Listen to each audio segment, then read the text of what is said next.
E o desejo da gente estar, o motivo da gente estar reunido aqui é para poder se aproximar mais dele, conhecer ele, entender o que ele tem para cada um de nós, o que ele espera de cada um de nós, né? A gente costuma sempre dizer que esse mundo aqui é uma passagem, né? Nós não estamos aqui, não vamos ficar aqui para sempre. E o tempo que a gente está aqui, a gente precisa realmente identificar o propósito pelo qual Deus nos criou e então se capacitar para poder contribuir com isso, né? Contribuir com esse propósito, né? Não sei se eu já dei o exemplo aqui, nessa célula. Um dia eu estive visitando a fábrica que eu represento, né? Eu represento uma empresa da cidade de Chapecó, e eu tive a oportunidade de fazer pelo menos umas 25 viagens lá na fábrica, já em Chapecó. Inclusive fiquei hospedado na casa do Leonardo, né, que está aqui, que morou muito tempo lá.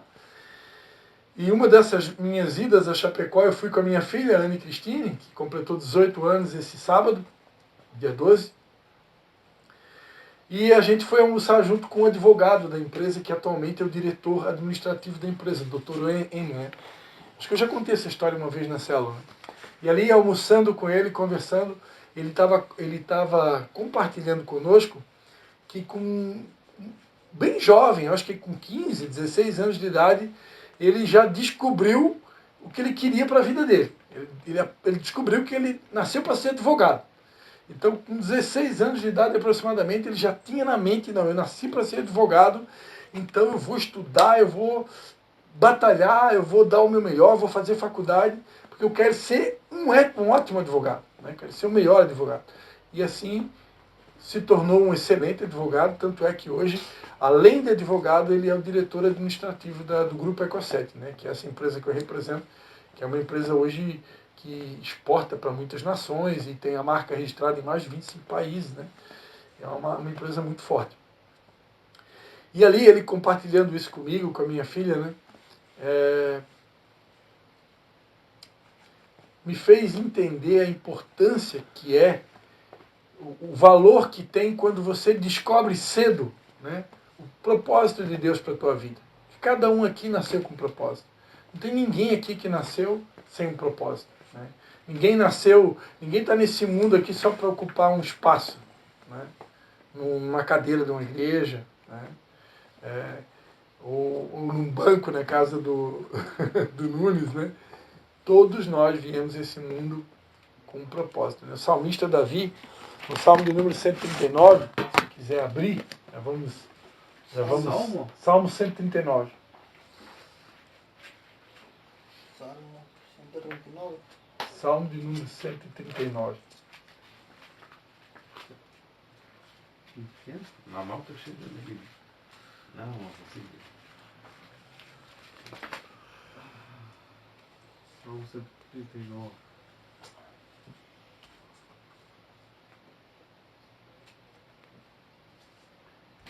Salmo 139, versículo 13. Tudo certo aí, anfitrião? Concentradão aí, né? Salmo 139, versículo 13. Salmo ali o mês todo. Salmo. Eu também fiz um propósito de 21 dias. O Salmo 139. Você me iniciou a fazer. Eu comecei, fiz 2 dias e parei. Eu não consigo começar algo e terminar. 13. Eu preciso fazer 21 dias. É. Começar hoje de novo. É quando uma parte desse salmo, a gente vai estar vendo aqui, né, que ele vai falar sobre a oração, sobre pedir a Deus que sonde o nosso coração, né? Então, quando a gente ora isso com sinceridade, pede para Deus examinar fundo o meu coração, e eu consigo me aquietar, ficar em silêncio com Deus, de repente até na madrugada, que é um horário de bastante silêncio, né? Você consegue ficar em silêncio, só você e Deus, pedindo para Ele sondar o teu coração. Deus, Ele revela, às vezes, coisas lá dentro de você que você nem imagina, né?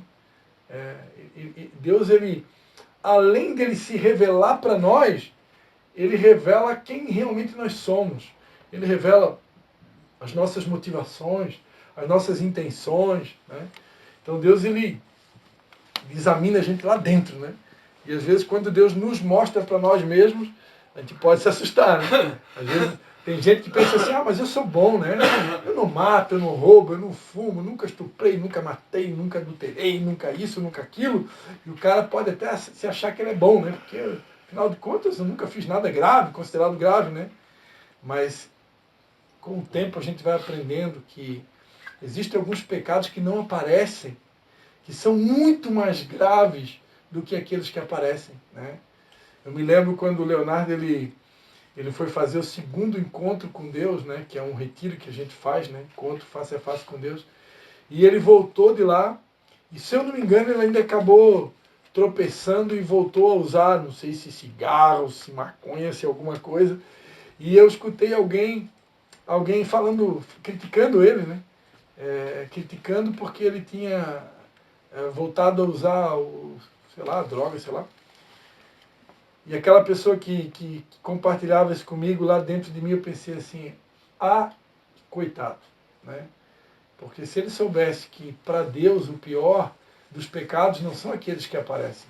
Para Deus os piores muitas vezes são aqueles que não aparecem.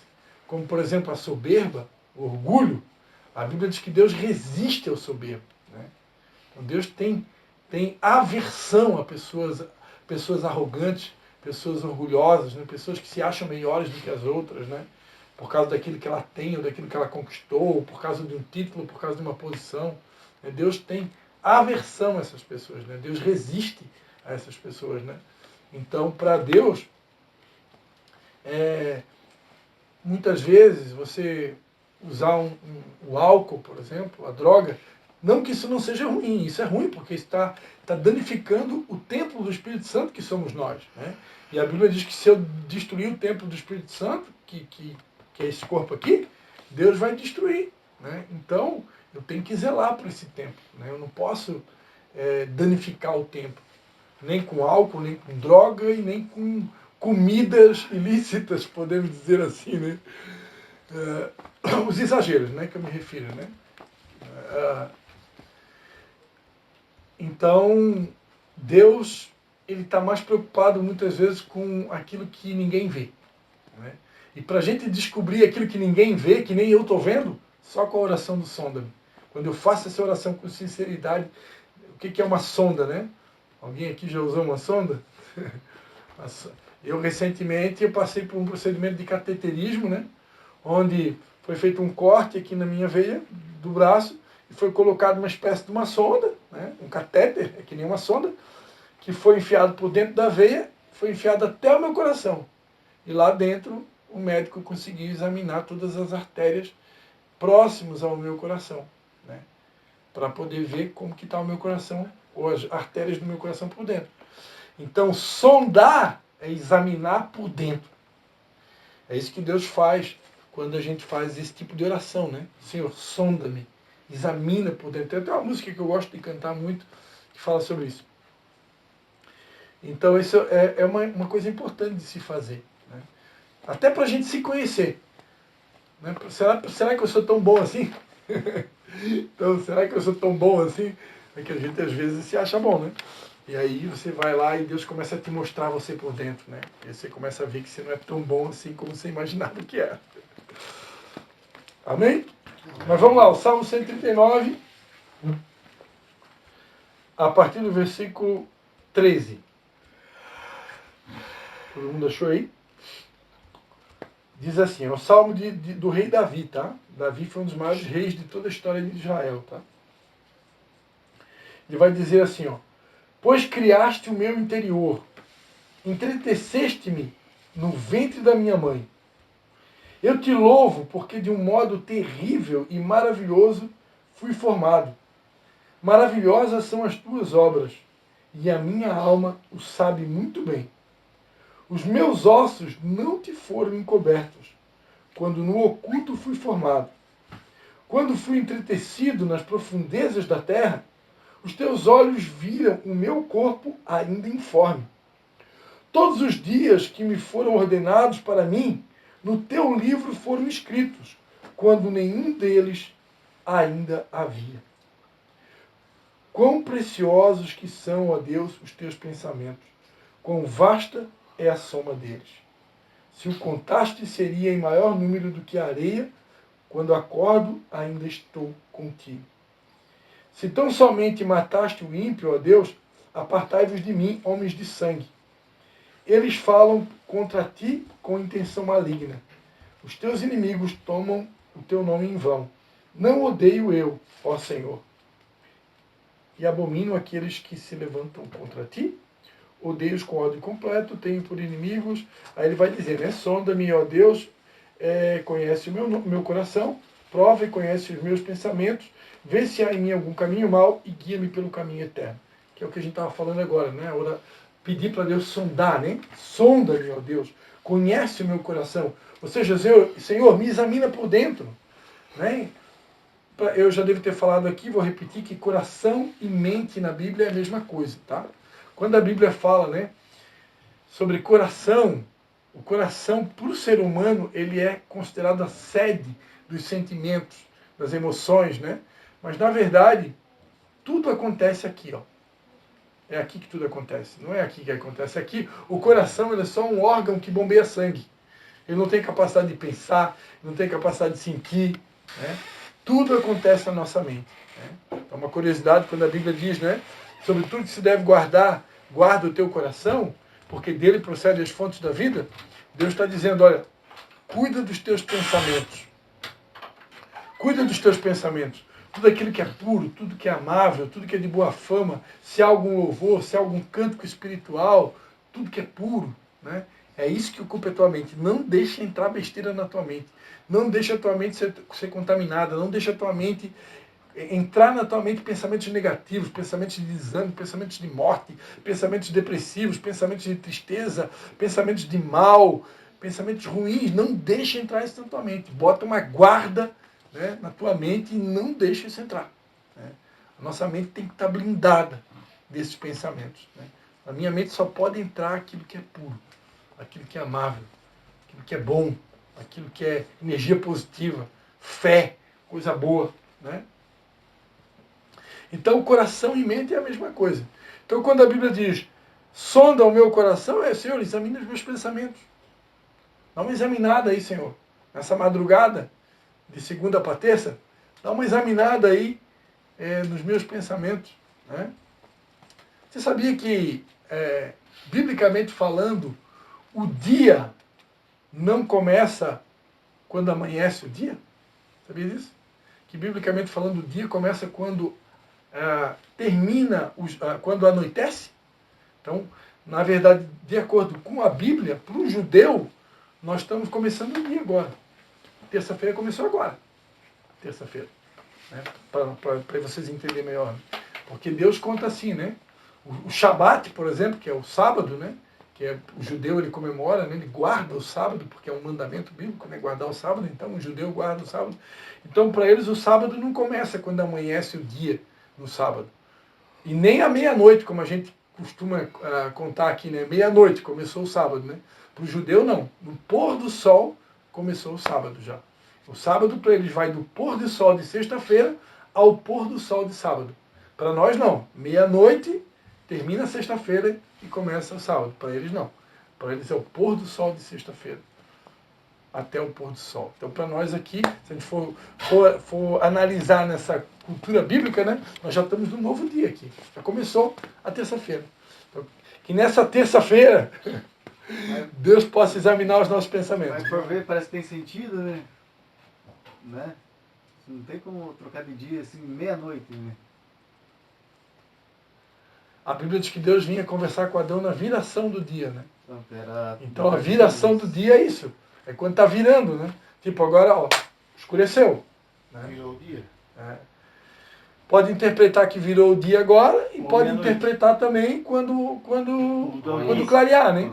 Porque a Bíblia conta 12 horas de dia e 12 horas de noite, né? Então tem 12 horas de trevas, 12 horas de dias, né? Então quando clarear, pode-se interpretar que virou e também agora, quando escureceu, também virou. Né?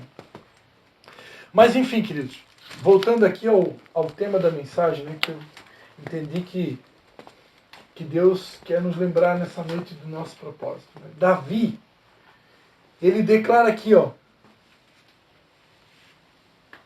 Os meus ossos não te foram encobertos quando no oculto fui formado. Quando fui entretecido nas profundezas da terra, os teus olhos viram meu corpo ainda informe. Todos os dias que me foram ordenados para mim, no teu livro foram escritos, quando nenhum deles ainda Quer um cafezinho? havia. Né? Quer um café? Mas é o negócio do farelo, eu não tenho que botar no olho. Ah, que eu tô vendo que tá aí meio... Não, O teu farelo no teu olho? todos os dias. Todos os dias de tarde eu tenho que estar botando gota no olho. Colírio. Não, outra gotinha mais. Ah, é. Por um negócio do farelo. Todo dia entra por dentro, ali ele empieza a fatiar o olho. Não dá para usar um óculos de proteção, de segurança? A empresa Dá, não mas fornece? não dá para trabalhar bem. Ah, tá. Esse é um negócio. É por aí que eu estou se escutando bem. Eu achei que tava com sono. Não dá. Eu tô vendo ele... Amém? Então, queridos, Davi está dizendo aqui que quando ele estava sendo formado no interior da mãe dele, presta atenção, quando ele estava sendo formado no interior da mãe dele, no ventre da mãe dele, todos os dias dele já tinham sido escritos num livro. Né? É como se Deus lá no céu ele tem um livro, naquele livro lá, esse aqui é o livro do Bruno, esse é o livro do Lucas, esse é o livro do Pedro, esse é o livro do Leonardo, o livro do Christian, o livro do Nunes e o livro do Steven. E lá Deus tem tudo escrito, que ele planejou. Ele tem plano, a Bíblia diz que ele tem planos para nós. Planos de paz e não de mal, planos para nos fazer prosperar. Está escrito na Bíblia. Então Deus tem um plano para cada um de nós. Agora, eu posso passar uma vida distante de Deus, longe de Deus, e nunca tentar descobrir que plano é esse que ele tem para mim. Simplesmente eu morro sem saber, e muitas vezes acabo vivendo uma vida totalmente distante daquilo que Deus sonhou para a minha vida. Como eu posso me aproximar de Deus, o que nós estamos fazendo aqui nessa noite, para entender o plano que Ele tem para mim, para poder descobrir o que Ele tem, o que Ele planejou. Porque a partir do momento, né, que eu descubro o que Deus tem para cada um de mim, para cada um de nós, e eu começo a executar esse plano, a minha vida vai ser outra. Eu não vou perder tempo.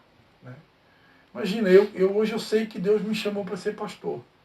Não adianta eu ficar perdendo tempo, insistir em outra coisa. Né? Claro que eu tenho que dividir uma parte do meu tempo também com o meu trabalho de vendas, porque o meu ganha-pão vem daí. Né? Então eu preciso também dedicar um tempo para essa questão, porque é da onde que vem o meu sustento. Assim como Paulo, na Bíblia, ele é um apóstolo, a Bíblia diz que ele fazia tendas, né? Mas essa palavra tenda no original, eu aprendi com um amigo meu que esteve em Israel, conversou lá com um rabino, e o rabino explicou que a tradução correta ali dessa palavra tenda é a palavra talit. Né? O que é o talit? Talit é uma vestimenta que o judeu usa, que é um tipo de manto, né? Jesus usava esse manto também, que vai por cima da cabeça, e eles usam esse manto para orar. Né? Quando a Bíblia diz, em Mateus 6, né? Quando tu orares ao Pai, entra no teu quarto e teu Pai que te vê em secreto te recompensará. Na verdade, não é um quarto como a gente vê aqui, a gente imagina, né? Um quarto, né, que abre a porta ali e fecha. Ali, na verdade, se esconde debaixo do manto, se esconde debaixo do teu talite. Né? Porque o judeu não ora sem aquilo. Eles botam aquele manto na cabeça. Se você vê na televisão aqueles judeus orando lá no muro de Jerusalém, né? Ou eles estão com o manto na cabeça, ou eles estão com, eu acho que chama kippah, é um tipo de um bonezinho, é um chapeuzinho redondinho, você já viu? Que o judeu bota em cima da cabeça, porque eles não podem orar com a cabeça descoberta. Eles têm que ter alguma coisa sobre a cabeça para tapar, isso é uma tradição, né, do judeu. Então, tudo indica que São Paulo, ele vendia, né, ele trabalhava com a venda desses talites, ele mesmo confeccionava e vendia. Ele mantia a venda desses equipamentos, desses talites, para não ser pesado. A Bíblia diz que ele não queria ser pesado para a igreja, né? Ele não queria se tornar pesado. Embora que hoje nós temos um entendimento que se eu como pastor se eu me omitir de ensinar para vocês, por exemplo, que a alma generosa prosperará, e quanto mais você semear, financeiramente falando, no reino de Deus, mais abençoado você vai ser. Se eu me omitir de ensinar isso, eu vou formar uma descendência de discípulos pobres, uma descendência de discípulos avarentos, uma descendência de discípulos escassos, que nunca vão prosperar financeiramente. Porque, biblicamente, só tem uma maneira de prosperar. Biblicamente falando.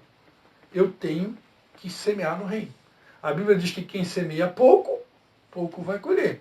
Quem semeia com fartura vai colher. Então, se eu sou uma pessoa que invisto no reino, eu vou crescer muito, financeiramente falando. Né? Se eu não invisto, quem semeia pouco, pouco vai colher. Né?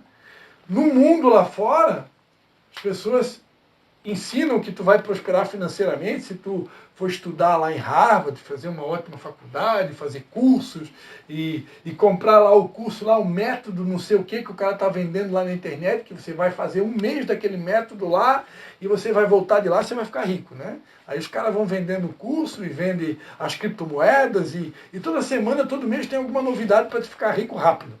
Porque o ser humano, o sonho dele é ganhar muito dinheiro rápido, né? Só que com Deus não funciona assim. Com Deus as coisas são processuais. Com Deus não tem essas coisas de muito rápido.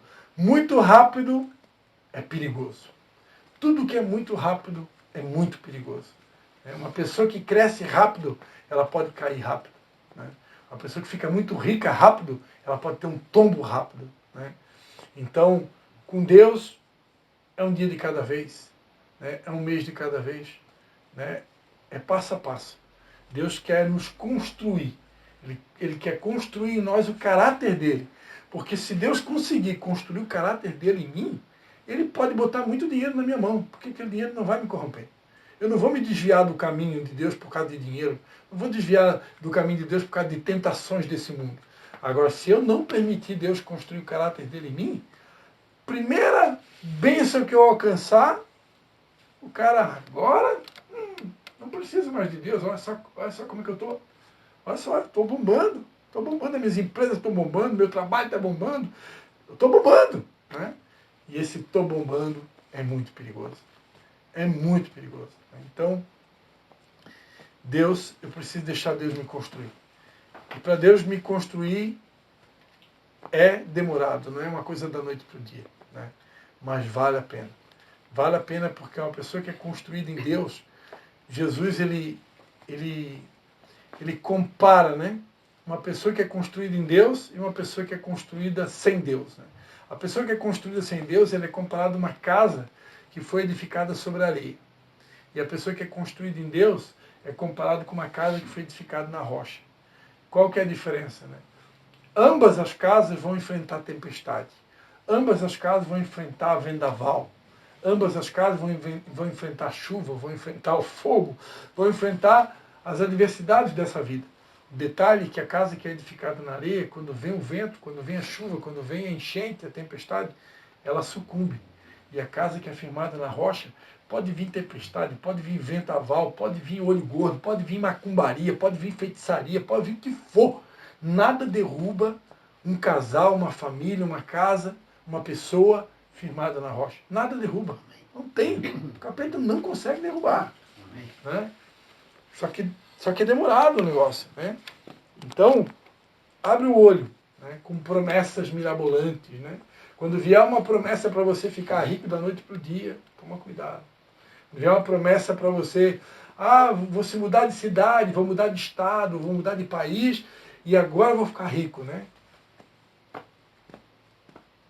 Será que todas as pessoas, vamos pegar aqui os brasileiros, né? Será que todos os brasileiros que hoje estão morando em outros países, será que todos estão lá por uma direção de Deus? Ou será que não tem alguns que estão lá porque com outras motivações? Né? Outras motivações. Deus sonda o coração. Aqueles que estão em outros países, ou até mesmo uma pessoa que está num outro estado, ou numa outra cidade, e ela fez essa mudança por causa de motivações equivocadas, Deus sonda o coração. E tudo vai ter uma consequência. Embora que Deus é tão bondoso, tão misericordioso, que Ele sempre dá um jeitinho de cuidar dos seus filhos, né? Principalmente se tratando de um filho de Deus, né? Mas quando eu faço isso, quando eu tomo uma decisão sem ter uma direção de Deus, principalmente para quem é de Deus, para quem já está na caminhada, todas as vezes que eu tomo uma decisão sem consultar a Deus, vai gerar uma consequência. Vai gerar uma consequência. Né? Porque existe uma boa, uma perfeita e uma agradável vontade de Deus. A Bíblia fala em Romanos 12, né? Rogo-vos, pois, irmãos, que apresentei os vossos corpos como sacrifício vivo, santo e agradável a Deus, que é o vosso culto racional, e não vos conformeis com esse mundão aí que está aí fora, não vos conformeis com esse século, mas transformai-vos pela renovação do vosso entendimento, para que vocês possam experimentar a boa, a perfeita e agradável vontade de Deus. Então, eu acredito que existe uma boa, uma perfeita e uma agradável vontade de Deus. Mas para você experimentar essa perfeita vontade de Deus, você tem que estar em obediência a Ele. Não pense você que se você sair por aí tomando decisão sem consultar a Deus, fazendo tudo que você quer e que você dá na cabeça, que você vai experimentar a perfeita vontade de Deus, que não vai não. Não vai. Você pode até ser feliz, entre aspas, mas a perfeita vontade de Deus é só mediante obediência. Por isso que é importante eu conhecer a Deus. Por isso que é importante eu me aproximar dele, para saber o que Ele quer de mim. Senhor, o que Tu quer de mim? Senhor, para que Tu me criaste? Por que Tu me deu esses dons? Por que o Senhor colocou nas minhas mãos o que o Senhor colocou? Tudo tem um propósito. Deus não coloca nada na nossa mão e não dá um dom, não dá um talento, nada por acaso. Tudo tem um porquê. Tudo tem um porquê. E eu preciso ter interesse de saber. Porque quanto mais rápido eu saber, mais rápido eu vou ser abençoado. Né? O exemplo do advogado que eu citei. Com 15 anos ele já tinha lá um sentimento que talvez foi o próprio Deus que colocou no coração dele. Ó, tu nasceu para ser advogado. Investe aí que vai dar bom. Né? Então, quanto mais rápido eu descubro o propósito da minha existência, mais rápido Deus vai poder, eu vou poder contribuir com isso. Amém, queridos? Amém. Então eu vou parar por aqui. Quero deixar essa mensagem para vocês na noite de hoje. Deus criou cada um aqui com um propósito. Né? Deus criou cada um aqui com um propósito. Você não é obra do acaso, você não é algo que deu errado na vida do teu pai ou que deu errado na vida da tua mãe, não. Você está nesse mundo porque Deus te elegeu. A Bíblia diz em Efésios capítulo 1 que Deus te elegeu nele antes da fundação do mundo. Antes da fundação do mundo, Deus já tinha escolhido cada um aqui. A Bíblia diz que não somos nós que escolhemos a Ele, mas Ele que escolheu a nós. Ele nos escolheu para dar frutos, para ir e dar frutos. Então nós somos uma escolha de Deus. Amém, querido? Amém. Nós somos uma escolha de Deus. Eu quero cantar essa música, eu cantei ontem na igreja. Eu vou no banheiro primeiro. Eu vou cantar novamente. Vai, querido. E enquanto eu estiver cantando essa música, eu vou estar cantando uma música. Enquanto eu estiver cantando essa música, eu quero convidar você a fazer uma oração, né? A sua oração com Deus. E você vai pedir a Ele, Senhor, mostra, Senhor, né? Mostra o motivo pelo qual o Senhor me criou. Sonda o meu coração. Prova os meus pensamentos. Revela o que o Senhor tem para a minha vida, Senhor. Amém, queridos? Amém. Aleluia.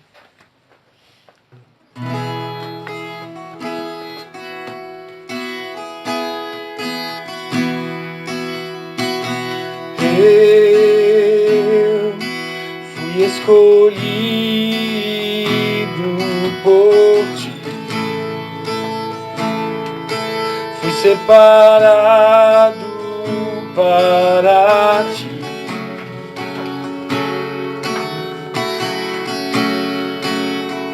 Quem sou eu?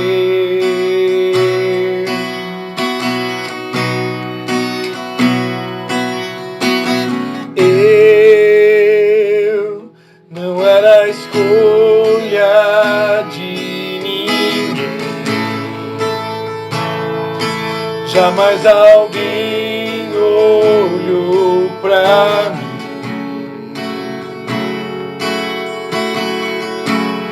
Quem sou sou eu para ti?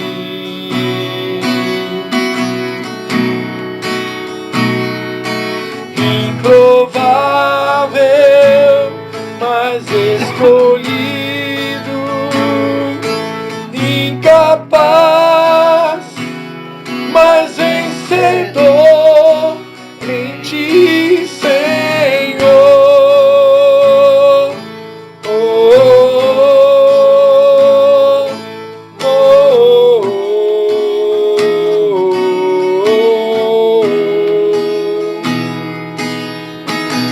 Eu fui escolhido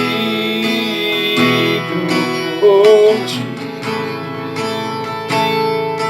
fui separado para ti.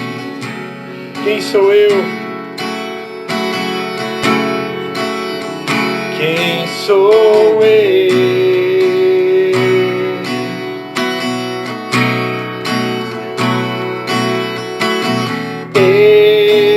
Eu não era a escolha de ninguém.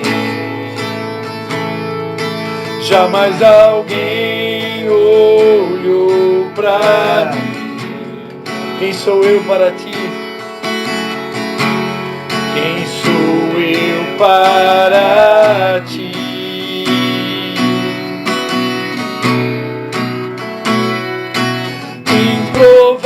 Improvável, mas escolhido,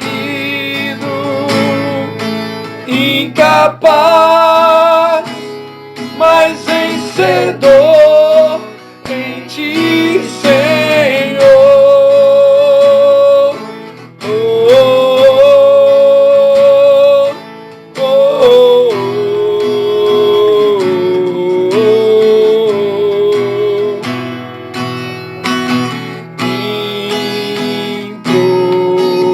improvável,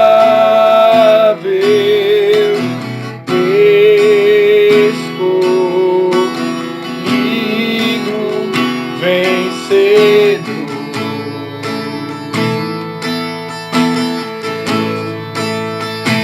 Oh, oh,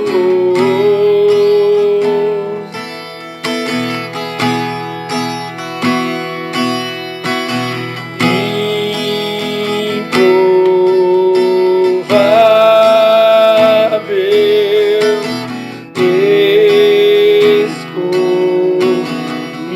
escolhido, vencedor.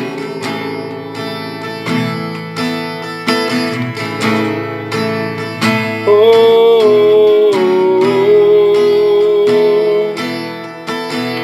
você é o improvável de Deus. Improvável, escolhido, vencedor.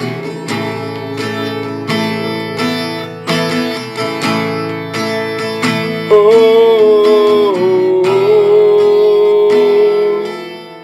oh, Senhor, nessa noite quer te lembrar que você é um escolhido dele, improvável, mas escolhido.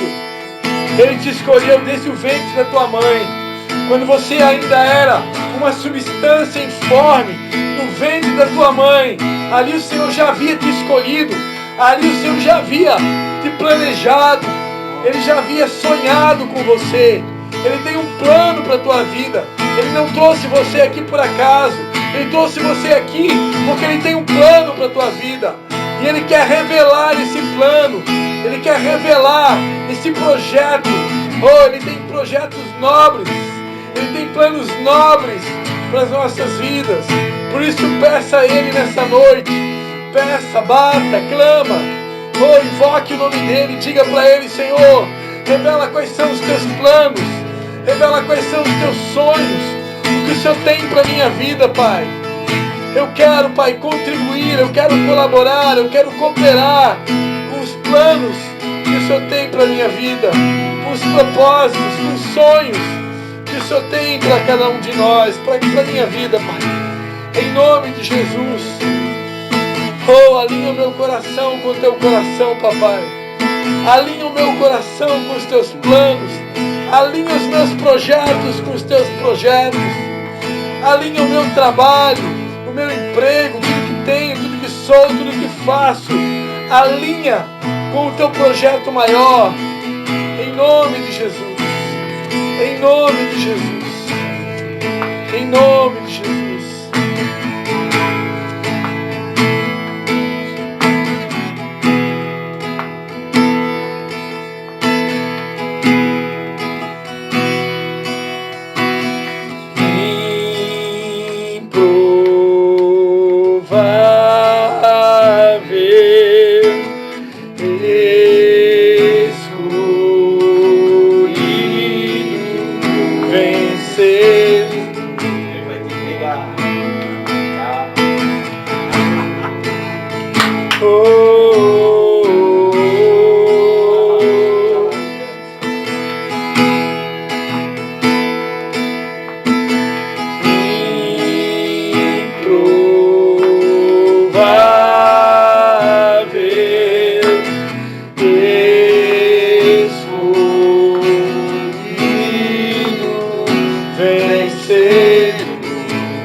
Pode dar mais uma salva de palmas a Jesus. Oh, nós adoramos a Ti, Senhor Jesus. Obrigado por ter escolhido a cada um de nós, Senhor Jesus. A Ti seja a honra, a Ti seja a glória. Recebe o nosso louvor, Pai. Em nome de Jesus. Aleluia. Glórias a Jesus. Amém.